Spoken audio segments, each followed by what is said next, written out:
L'accident vasculaire cérébral ou AVC nous concerne tous, mais ce n'est pas une fatalité. Pour le faire reculer, il faut mieux le connaître et comprendre les actions de prévention. Au sommaire de Stop AVC, le magazine de la prévention, quels sont les facteurs de risque d'un AVC? Et pourquoi un traitement anticoagulant est-il indispensable dans certains cas? Tout de suite, question d'AVC.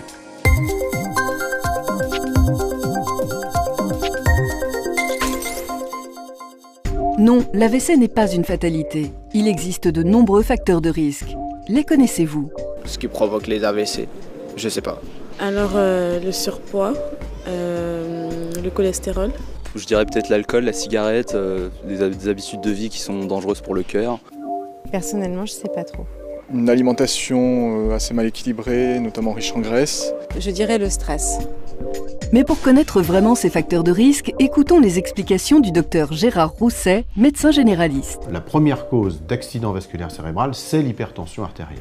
Quel que soit l'âge, la pression artérielle doit être inférieure à 14,9. Au-delà de ces chiffres, on parle d'hypertension artérielle. Autre cause, ça va plutôt être des maladies cardiaques, en particulier des troubles du rythme cardiaque, et plus spécifiquement la fibrillation auriculaire, qui est une maladie rythmique du cœur, qui fait que le cœur, ne battant pas régulièrement, expose à la constitution de caillots qui peuvent migrer jusqu'au cerveau et être le point de départ d'un accident vasculaire cérébral. D'autres facteurs peuvent aussi être importants, par exemple le surpoids, jusqu'à l'obésité, le tabagisme bien sûr, la sédentarité. Il existe d'autres facteurs de risque qui peuvent être à l'origine d'AVC. Ce sont ces facteurs métaboliques, qu'en général on photographie dans le cadre d'une analyse de sang.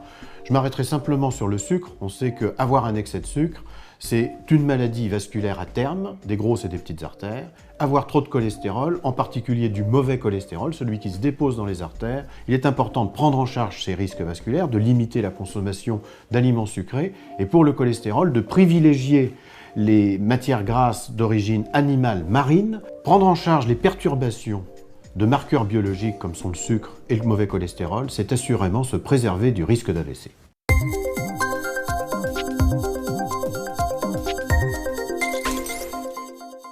Un AVC sur 5 est dû à la fibrillation auriculaire, le trouble du rythme le plus fréquent. Pour éviter un AVC, il est nécessaire alors de suivre un traitement anticoagulant. Pour en savoir plus sur ce traitement et son impact, voici l'éclairage du professeur Laurent Fauchier, cardiologue. L'anticoagulant, c'est un médicament qui fluidifie le sang, ça ralentit la formation de caillots et ça permet comme ça